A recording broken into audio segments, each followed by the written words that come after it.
Hello friend, welcome to our channel Alekhya coaching.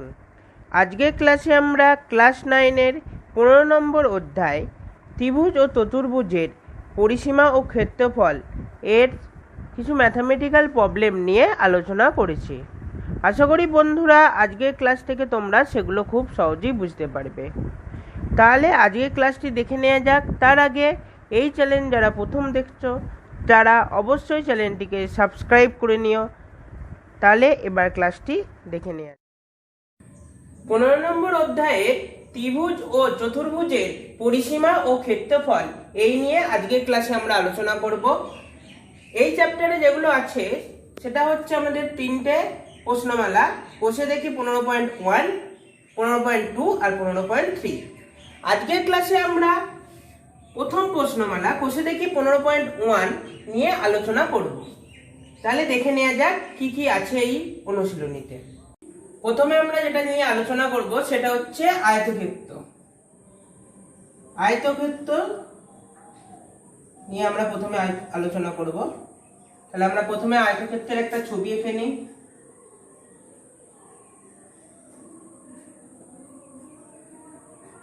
এটা হচ্ছে আমাদের আয়তক্ষেত্রের ছবি।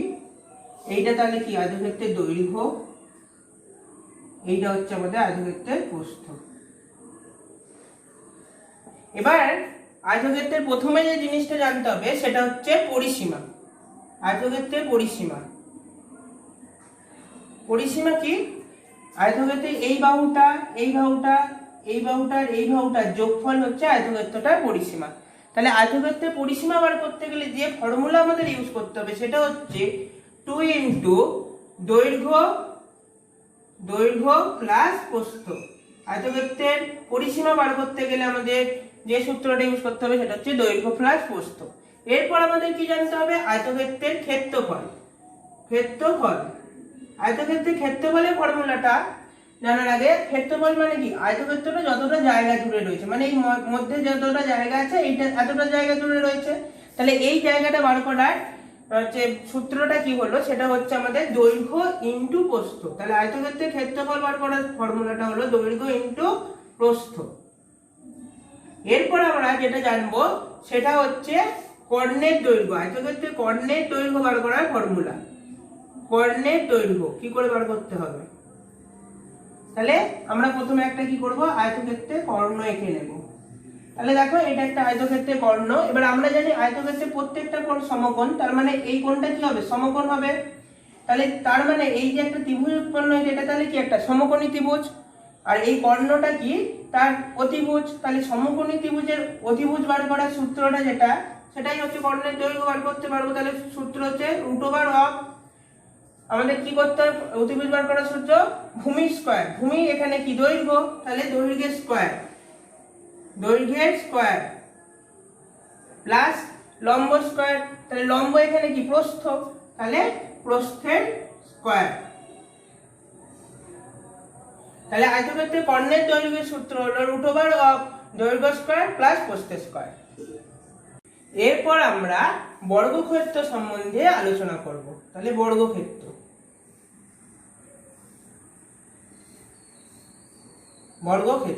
তাহলে প্রথমে এবার আমরা একটা বর্গক্ষেত্রের ছবি এঁকে নিই।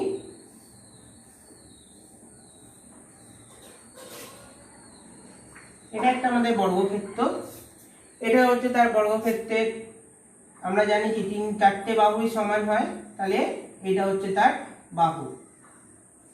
তাহলে বর্গক্ষেত্রে এবার আমরা যেটা জানবো পরিসীমা। পরিসীমা কি? পরিসীমা। তাহলে বর্গক্ষেত্রের পরিসীমা সমান আমরা যেটা মানে পরিসীমা মানে এই যে 4টে বাহু, এই বাহুটা, এই বাহুটা আর এই বাহু, এই যে 4টে বাহুর যোগফলকেই আমরা কি বলবো? বর্গক্ষেত্রের পরিসীমা।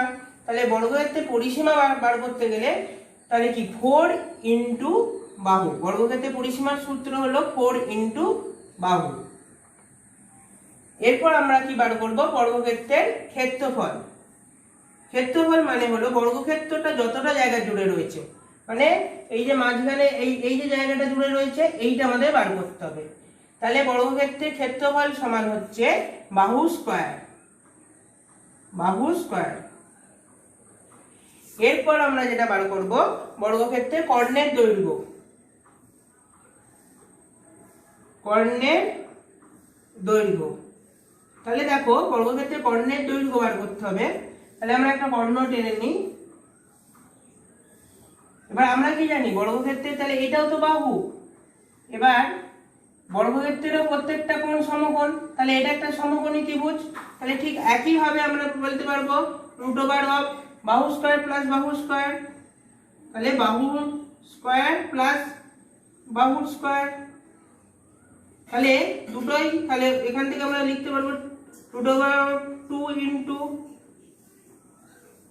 বাহু স্কয়ার। তাহলে এখান থেকে √2 ইন্টু বাহু স্কয়ার থেকে একটা বাহু বেরিয়ে আসবে, তাহলে বাহু। তাহলে বর্গক্ষেত্রে কর্ণের দৈর্ঘ্য সমান হচ্ছে √2 ইন্টু বাহু। এরপর আমরা এই দুটো বর্গক্ষেত্র এবং আয়তক্ষেত্র সংক্রান্ত কিছু ফর্মুলা ইউজ করে আমরা কিছু প্রবলেম সলভ করব। এবার আমরা কোষে দেখি 15.1-এ প্রথম প্রবলেমটা সলভ করব। আমি কামালদের বাড়ির ছবি দেখি ও উত্তর খুঁজি। দেখো এখানে একটা ছবি দেওয়া আছে, এই ছবি থেকে আমাদের কিছু প্রবলেম সলভ করতে হবে। প্রথম প্রবলেম যেটা আছে, কামালদের বাগানের ক্ষেত্রফল হিসেব করি। তাহলে দেখো এখানে একটা কামালদের বাগানটা যেটা বলে দিয়েছে বাগান, তার দেখো দৈর্ঘ্য বলে দিয়েছে 20, প্রস্থ বলে দিয়েছে 20। তার মানে কি দৈর্ঘ্য প্রস্থ যেহেতু সমান, তার মানে নিশ্চয়ই বাগানটা কি বর্গাকার। তাহলে বাগানের ক্ষেত্রফল সমান আমরা যেটা মানে করতে হবে, তাহলে বাগানের ক্ষেত্রফল, বাগানের ক্ষেত্রফল এটা বার করতে গেলে কি করতে হবে আমাদের, বর্গাকার ক্ষেত্রে যেটা ক্ষেত্রফল বার করতে হবে মানে বাহু স্কয়ার। তাহলে এখানেও বাহু স্কয়ার ফর্মুলাটা হবে। তাহলে বাহুর দৈর্ঘ্যের স্কয়ার, বাগানের ক্ষেত্রফল সমান, এবার এখানে বাহুর দৈর্ঘ্য কত বলে দিচ্ছি 20 মিটার, তাহলে 20 তার স্কয়ার এটা বর্গ মিটার সমান হচ্ছে আমাদের হবে 400 বর্গ মিটার।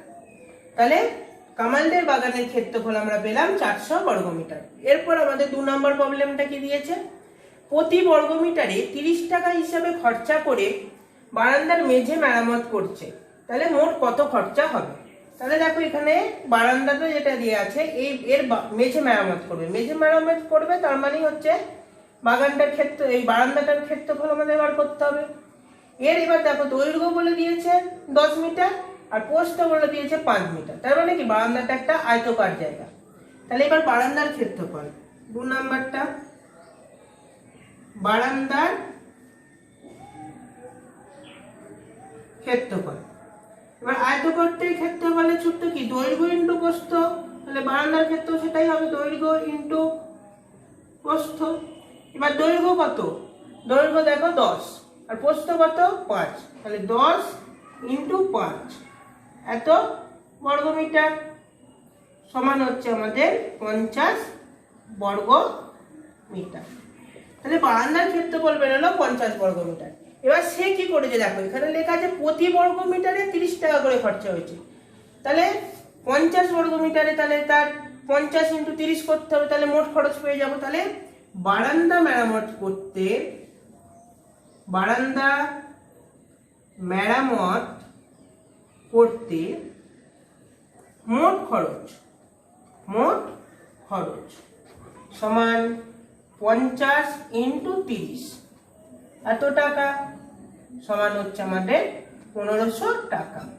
তাহলে বারান্দাটা মেরামত করছে মোট খরচ হচ্ছে 1500 টাকা। এবার আমরা কি করব, 3 নম্বর প্রবলেমটা সলভ করব। তাহলে 3 নম্বর প্রবলেমটার জন্য তাহলে এই দুটো প্রবলেমকে আগে সলভটা মুছে দিই আমরা। এবার আমরা 3 নম্বর প্রবলেমটা দেখে নেব। 3 নম্বর প্রবলেমটা কি আছে দেখো, কামাল তার পড়ার ঘরের মেঝেতে টালি বসাবে, মানে এইটা দেখো পড়ার ঘর, এর মেঝেটাতে আমাদের টালি বসাবে। প্রতিটি টালি বলে যে 25 সেমি ইন্টু 25 সেমি, তাহলে টালির এখান থেকে আমরা টালির ক্ষেত্রফল পেয়ে যাচ্ছি 25 ইন্টু 25 এত বর্গ সেমি। তাহলে এবার ছেলে কি বলেছে, মেঝেতে টালি বসাতে মোট কতগুলো টালি লাগবে, তার মানে পড়ার ঘরের ক্ষেত্রফলটা বার করতে হবে আমাদের প্রথমে। তাহলে প্রথমে আমরা টালির ক্ষেত্রফলটা লিখে নিই। তাহলে 3 নম্বরেরটা টালির ক্ষেত্রফল, টালির ক্ষেত্রফল সমান কি 25 × 25 এত বর্গ সেমি। এবার আমরা কি করব, পড়ার ঘরের ক্ষেত্রফলটা বার করে নেব। পড়ার ঘরের মেঝের ক্ষেত্রফল, মেঝের ক্ষেত্রফল সমান কত? দেখো পড়ার ঘরের দৈর্ঘ্যটা বলে দিয়েছে 6 আর প্রস্থটা বলে দিয়েছে এই যে ওপরটা 5, মানে এইখানটাও 5ই হবে, তাহলে প্রস্থটা হচ্ছে 5। তাহলে এটাও একটা আয়তকার জায়গা, তাহলে আয়তক্ষেত্রের যেটা ফর্মুলা দৈর্ঘ্য ইন্টু প্রস্থ এখানেও হবে, দৈর্ঘ্য ইন্টু প্রস্থ। তাহলে দৈর্ঘ্য হচ্ছে আমাদের 6 ইন্টু প্রস্থ হচ্ছে 5 এত বর্গমিটার সমান কি হবে 30 বর্গমিটার, 30 বর্গমিটার। এবার দেখো এটা যেহেতু বর্গ সেমিতে আছে আর এটা আমাদের বর্গ মিটারে আছে, তাহলে আমরা এই বর্গ মিটারটাকে কি করব, বর্গ সেমিতে নিয়ে চলে যাব। মিটার থেকে সেমিতে যেতে গেলে আমাদের 100 দিয়ে গুণ করতে হয়, তাহলে এখানে যেহেতু বর্গ আছে তাই আমরা 100 স্কয়ার দিয়ে গুণ করব। তাহলে 30 × 100 স্কয়ার এত বর্গ সেমি সমান 30 × 100 × 100 এত বর্গ সেমি। তাহলে পড়ার ঘরে মেঝের ক্ষেত্রফল পেয়ে গেলাম আর টালির ক্ষেত্রফল পেয়ে গেলাম। তাহলে এই মেঝের ক্ষেত্রফলকে যদি আমি টালির ক্ষেত্রফল দিয়ে ভাগ করি তাহলে মোট কতগুলো টালি লাগবে সেটা আমরা পেয়ে যাব। তাহলে টালির সংখ্যা, টালির সংখ্যা সমান পড়ার ঘরের ক্ষেত্রফল এইটা 30 × 100 × 100 বাই মেঝের ক্ষেত্রফল, এই টালির ক্ষেত্রফল এতটি। 25 দিয়ে কাটলে এটা হচ্ছে 4, 25 দিয়ে কাটলে এটা হচ্ছে 4 সমান হচ্ছে, এটা সে আমাদের ক্যালকুলেশন করলে আছে 480, মানে 480টি আমাদের টালি লাগবে। এরপর আমরা নেক্সট প্রবলেমটি দেখে নেব। এবার আমরা 2 দাগের প্রবলেমগুলো সলভ করব। নিচের ছবিগুলো থেকে রঙিন অংশের ক্ষেত্রফল আমাদের হিসেব করতে হবে। তাহলে প্রথম যে ছবিটা আছে, প্রথমে আমাদের এই ছবিটা আছে, এইটার এই যে ডট ডট করা লাইনটা এটা হচ্ছে আমাদের রঙিন অংশ, এই অংশেরই ক্ষেত্রফলটা আমাদের বার করতে হবে। তাহলে এই অংশের ক্ষেত্রফল বার করতে গেলে দেখো প্রথমে আমাদের কি করতে হবে, এই যে সমগ্র অংশ যেটা দেয়া আছে এই সমগ্র অংশের ক্ষেত্রফল বার করি, তার থেকে এই যে ভিতরের যে অংশটা রয়েছে তার ক্ষেত্রফল যদি আমরা বাদ দিই তাহলে কি এই রাস্তার যে রঙিন রাস্তাটা রয়েছে এইটার ক্ষেত্রফল আমরা পেয়ে যাব রঙিন অংশটার। তাহলে এই ভিতরের অংশের ক্ষেত্রফল বার করতে গেলে কি করতে হবে, আমাদের প্রথমে এই ভিতরের অংশের দৈর্ঘ্য আর প্রস্থটা জানতে হবে। তাহলে সমগ্র অংশটার দৈর্ঘ্য বলে দিয়েছে 12 আর এইটুকুটার দৈর্ঘ্য হচ্ছে আমাদের 3, তাহলে এইখান থেকে এতটা দৈর্ঘ্য তাহলে কি 12 - 3 সমান কত 9 মিটার। ঠিক একইভাবে প্রস্থটা দেখো এত সমগ্রটা বলে দিয়েছে 8, তাহলে 8 আর এইটুকুটা হচ্ছে 3, তাহলে 8 - 3 সমান 5 মিটার। এবার তাহলে রঙিন অংশের ক্ষেত্রফল, রঙিন অংশের ক্ষেত্রফল, রঙিন অংশের ক্ষেত্রফল সমান কি সমগ্র অংশের ক্ষেত্রফল। তাহলে সমগ্র অংশের ক্ষেত্রফল কি দৈর্ঘ্য ইন্টু প্রস্থ, দৈর্ঘ্য কত 12, 12 × 8 মাইনাস ভিতরের অংশটা দৈর্ঘ্য কত 9, 9 × 5 সমান এত বর্গ মিটার। তাহলে প্রথমে এটা হচ্ছে গুণ করলে আসছে আমাদের 96 মাইনাস 45 বর্গ মিটার। এবার এটা বিয়োগ করলে আসছে 51 বর্গ মিটার। তাহলে আমাদের রঙিন অংশের ক্ষেত্রফল বেরোলো 51 বর্গ মিটার। এবার আমরা নেক্সট ছবিটি দেখে নেব। এবার আমরা পরের ছবি 2 দেখে নেব। তাহলে দেখো এটা হচ্ছে আমাদের চিত্রটা, এর এই যে ডট ডট লাইন দেওয়া আছে এই ডট ডট লাইনটা রঙিন অংশ, এর অংশের ক্ষেত্রফল আমাদের বার করতে হবে। তাহলে প্রথমে আমরা রঙিন অংশের ক্ষেত্রফল বার করতে গেলে কি করব, প্রথমে আমরা এই রঙিন অংশটার ক্ষেত্রফল বার করব। তারপর এই রঙিন অংশের ক্ষেত্রফল বার করবো। তাহলে এই রঙিন অংশটা দেখো একটা আয়তকার ক্ষেত্র, তাহলে এইটার ক্ষেত্রফল কি দৈর্ঘ্য ইন্টু প্রস্থ করতে হবে। তাহলে এই রঙিন অংশটার দৈর্ঘ্য কত হবে, দেখো এইটার দৈর্ঘ্য যেহেতু 26, তাহলে এইটারও দৈর্ঘ্য নিশ্চয়ই 26ই হবে। তাহলে রঙিন অংশের ক্ষেত্রফল, তাহলে 26 ইন্টু, এবার প্রস্থ কত, এটা আবার 3 বলে দিয়েছে, তাহলে এখানে প্রস্থটা হচ্ছে 3 ইন্টু প্লাস, এবার এই রঙিন অংশের ক্ষেত্রে, এবার দেখো এই রঙিন অংশের, তাহলে এটা একটা দেখো আয়তকারী ক্ষেত্র হচ্ছে, এর তাহলে দৈর্ঘ্যটা কত, দেখো এইটা বলে দিয়েছে আমাদের, এইটা বলে দিয়েছে আমাদের 14, তাহলে এইটাও তাহলে আমাদের কি হবে 14, তাহলে 14 দৈর্ঘ্য হচ্ছে আমাদের 14 ইন্টু প্রস্থ কত, দেখো 3। এবার দেখো যখন আমরা এই রঙিন অংশটা ক্যালকুলেশন করেছি, এই যে মাঝের এই অংশটা রয়েছে, দেখো এই অংশটা আমরা একবার নিয়েছি, আবার যখন এই অংশটা যখন ক্যালকুলেশন করেছি এই অংশটা আবার নিয়েছি, মানে আমরা দুবার নিয়েছি এই অংশের ক্ষেত্রফলটা।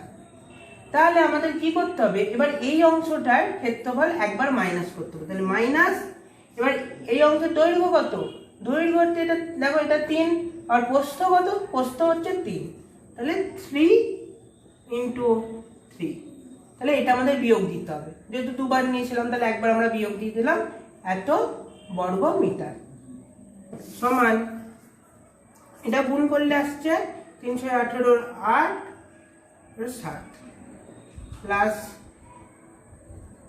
এটা হচ্ছে এটা ক্যালকুলেশন করলে হচ্ছে আমাদের 42 মাইনাস 9 এত বর্গ মিটার, এটা এবার যোগ করবো আমরা, তাহলে 0 5 12 120 মাইনাস 9 এত বর্গ মিটার, 120 থেকে 9 মাইনাস দিলে 111 বর্গ মিটার। এবার আমরা নেক্সট ছবিটি দেখে নেব। এবার আমরা 2 দাগের 3 ছবিটি দেখে নেব। 2 দাগের 3 যে ছবিটি দেওয়া আছে এটা হচ্ছে সেই ছবি, এইটাতে এই যে ডট ডট লাইনটা করে দেওয়া আছে, এই রঙিন অংশের ক্ষেত্রফল আমাদের বার করতে হবে। এই রঙিন অংশের ক্ষেত্রফল বার করতে গেলে আমাদের প্রথমে কি করতে হবে, এই যে সমগ্র অংশটা রয়েছে, এই যে সমগ্র অংশটা এর ক্ষেত্রফল থেকে যদি আমরা এই ভিতরের অংশটার ক্ষেত্রফলটা বাদ দিই, তাহলে এই রঙিন অংশটার ক্ষেত্রফল আমরা পেয়ে যাব। আর সমগ্র অংশের ক্ষেত্রফল বার করতে গেলে প্রথমে কি সমগ্র অংশের দৈর্ঘ্য আর প্রস্থটা জানতে হবে। তাহলে দেখো ভিতরের অংশের দৈর্ঘ্য বলে দিয়েছে 16, তাহলে সমগ্র অংশের ক্ষেত্রফল বার করতে গেলে দেখো এই 16 দেয়াই আছে, সঙ্গে দেখো এইখানটায় 4 বাড়ছে, এই যে এইখানটা, আর এই দিকেও একটা 4 বাড়ছে, তাহলে 4 প্লাস 4, তাহলে সমগ্র অংশের দৈর্ঘ্য বেরোচ্ছে আমাদের 24 মিটার। ঠিক একইভাবে প্রস্থের ক্ষেত্রে দেখো ভিতরের অংশের প্রস্থটা বলে দিয়েছে 9 প্লাস, এবার দেখো এই সমগ্র অংশেরটার ক্ষেত্রে প্রস্থটা বাড়ছে এই অংশটা, তাহলে 4 প্লাস আবার এই অংশটা, এটাও 4ই হবে, সমান হচ্ছে আমাদের 17 এত মিটার। তাহলে সমগ্র অংশের দৈর্ঘ্য প্রস্থ পেয়ে গেলাম। এবার আমরা রঙিন অংশের ক্ষেত্রফল বার করব। তাহলে তার জন্য সমগ্র অংশের ক্ষেত্রফল, তাহলে দৈর্ঘ্য ইন্টু প্রস্থ, তাহলে 24 ইন্টু 17 মাইনাস ভিতরের অংশের ক্ষেত্রফল, তাহলে 16 ইন্টু 9, তাহলে এটা করলে আমরা রঙিন অংশের ক্ষেত্রফল পেয়ে যাচ্ছি। তাহলে আমাদের আসছে এটা গুণ করলে 408 মাইনাস এটা গুণ করলে হচ্ছে আমাদের 144 এত বর্গ মিটার, সমান এটা বিয়োগ করলে হচ্ছে আমাদের 4 6 2 এত বর্গ মিটার। তাহলে আমাদের রঙিন অংশের ক্ষেত্রফল হলো 264 বর্গ মিটার। এবার নেক্সট ছবিটি আমরা দেখে নেব। এবার আমরা 2 দাগের 4 প্রবলেমটা সলভ করব। 2 দাগের 4 প্রবলেমে যে ছবিটা দেওয়া আছে, এই ছবিটা দেওয়া আছে, এইটার এই যে ডট ডট লাইনটা আছে এই অংশের ক্ষেত্রফল, এটাই রঙিন অংশ, এই অংশের ক্ষেত্রফল আমাদের বার করতে হবে। তাহলে তার জন্য আমাদের কি করতে হবে, এই যে সমগ্র অংশটা রয়েছে এর ক্ষেত্রফল বার করে এর থেকে যদি আমরা এই ভিতরের অংশের ক্ষেত্রফলটা বাদ দিই, তাহলে এই রঙিন অংশটার ক্ষেত্রফল আমরা পেয়ে যাব। এবার আমাদের সমগ্র অংশের দৈর্ঘ্য বলে দিয়েছে আর প্রস্থ বলে দিয়েছে, তাহলে আমাদের ভিতরের অংশ দৈর্ঘ্য আর প্রস্থ বার করে নিতে হবে। তাহলে ভিতরের অংশের দৈর্ঘ্য দেখো এটা 28, 28 থেকে এই দিক থেকে 3 আর এই দিক থেকে 3 বাদ গেলে কি এই ভিতরের অংশের দৈর্ঘ্যটা পেয়ে যাচ্ছি। তাহলে 28 মাইনাস 2 বার 3 বাদ যাচ্ছে, তাহলে 2 × 3 সমান 22 মিটার। ঠিক একইভাবে 20 প্রস্থ বলে দিয়েছে, এরও ক্ষেত্রে দেখো এইখানটা বাদ যাচ্ছে, এখানটা বাদ যাচ্ছে, মানে 2 বার 3 বাদ যাচ্ছে। তাহলে 20 মাইনাস 2 × 3 সমান হচ্ছে 14 মিটার। তাহলে আমাদের ভিতরের অংশের দৈর্ঘ্য আর প্রস্থটা বেরিয়ে গেল।